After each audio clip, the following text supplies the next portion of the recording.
Us agraden aquests moneders? Voleu saber com fer-ho amb material reciclable? A continuació us ensenyarem com fer-los.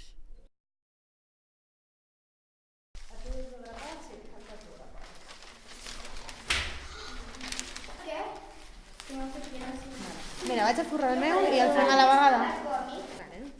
No, però això no passa res perquè després aniré a forrar també, el fixo no es veurà. Vale? Per fer un d'aquests moneders tallem la part de dalt i la part de baix d'un tetrabric. Després fem uns plecs i li fiquem una grapa. I per acabar ho decoreu al vostre gust i plastifiqueu. Perquè vegis com es fa.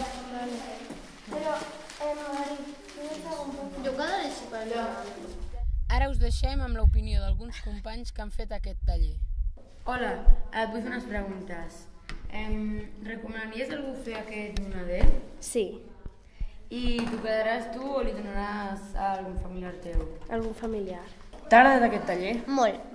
I per què el recomanaries? Pues perquè és molt divertit i molt artístic. Quins materials precisament està utilitzant? Cartró, paper i cartolina, res més. Vale. Això ho utilitzaràs a la teva vida quotidiana?